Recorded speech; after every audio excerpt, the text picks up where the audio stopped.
many of us are also afraid of what's going on up in the stratosphere of our current regime change here, yeah? And specifically Bannon. So it was quite clear the history of Bannon and his association with Breitbart and all that Breitbart represents. And just yesterday, Bannon at CPAC said that his whole point is the deconstruction of the administrative state, and that cabinet appointees were selected for a reason, and that reason is the deconstruction of the administrative state. In November, there were 169 Democrats that signed a letter that denounced Bannon as chief strategist in the White House. I believe your signature was not on that letter. Could you explain that? Yeah, sure. And a good question. I hadn't heard that quote that's deeply concerning from the speech yesterday. I made a decision early on after the election that I wasn't going to get into, just because I never have been in the business of personal attacks versus substantive debate, and that was why I didn't sign the letter. There are clear major problems substantively and policy related that we have already been outspoken on. We're going to continue to fight against on, whether they're coming from Bannon or Trump or any of the other cabinet members that they have selected. I think that having Bannon on the National Security Council is a major issue and a major problem, and have signed on to legislation that would make it so that political people like that should not have a place around the table making national security decisions.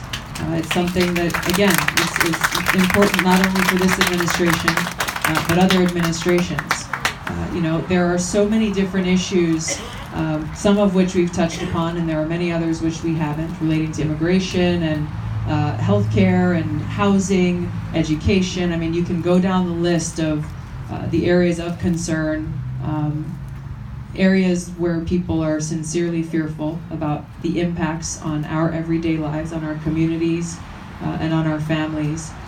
And I believe that our energy and our efforts are best used in combating those policies and providing an alternative, superior vision and plan for the direction for both our community and for our country in doing that. Thank you. The next question will take Q&A. I know we're trying to get as many people on. There's a few people in the back, so we'll let this lead. My question to you is this, like that gentleman there, I'd like to know what the Democrats are planning to do to get President Trump to show us his income tax. My second question is, it seemed like throughout the election, we needed to hear about Hillary Clinton's email scandal and Uma's Wiener husband. But in the background, the FBI director never found the importance to let the American people know that Trump and his Russian connection was under investigation. So I want to know if you're willing to stand up when you go back to Washington and demand an investigation on the FBI director and what he knew about Trump and his little Russian connection before the election, and why did he choose not to let the American people know that information? Thank you.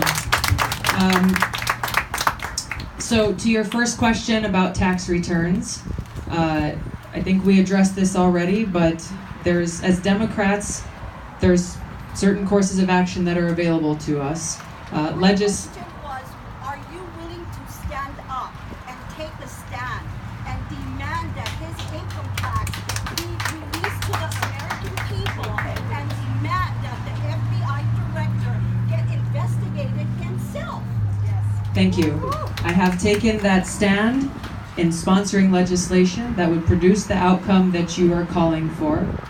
With regards to the FBI director prior to the election, I'd have to go back and look at the dates, but this is something that President Obama spoke about himself prior to leaving office, as well as his team, was that there was a decision made by his administration not to bring forward some of the information that they were given.